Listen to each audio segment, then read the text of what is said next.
নমস্কার বন্ধুরা, আজকে তৈরি করব আমসোল।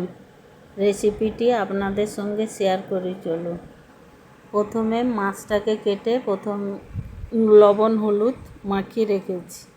এবার আমটা কেটে ভালো করে ধুয়ে রেখেছি। কড়াই বসিয়ে দিয়েছি, তেল গরম হয়ে গেছে, মাছগুলো ভেজে নেব।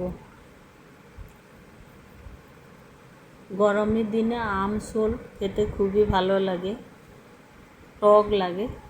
ভাতের সঙ্গে খাওয়া যায়, রুটি পরোটা এগুলোর সঙ্গে খাওয়া যায় না, ভাতের সঙ্গে ভালো লাগে।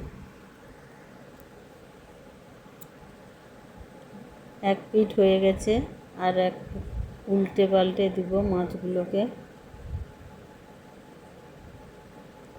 ইউটিউব চ্যানেল থেকে দেখলে সাবস্ক্রাইব করে দিবেন, ফেসবুক পেজ থেকে দেখলে ফলো করে পাশে থাকবে। এই দেখুন, মাছ ভাজা হয়ে গেছে।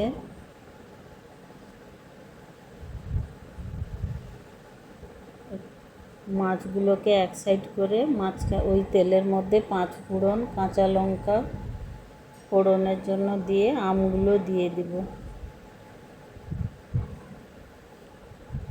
এবার পরিমাণ মতন লবণ, হলুদ, লঙ্কার গুঁড়ো দিয়ে দিব, দিয়ে ভালো করে মিশিয়ে নেব।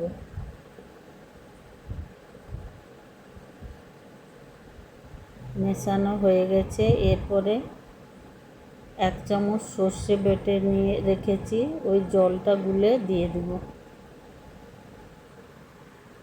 খুব একটা বেশি জল দিব না, অল্প পরিমাণ জল দেব, আমটা সেদ্ধ হতে যতটা জল লাগে।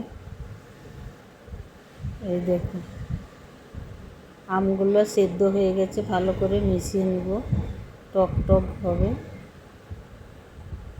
গরমের দিনে খুবই খেতে ভালো লাগে।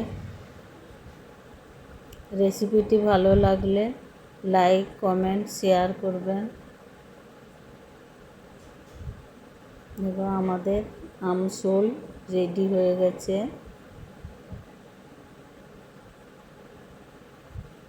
এই দেখো, আমসোল সম্পূর্ণ রেডি হয়ে গেছে। রেসিপিটি ভালো লাগলে লাইক, কমেন্ট, শেয়ার করে দিবেন বন্ধু বান্ধবের সঙ্গে। ধন্যবাদ।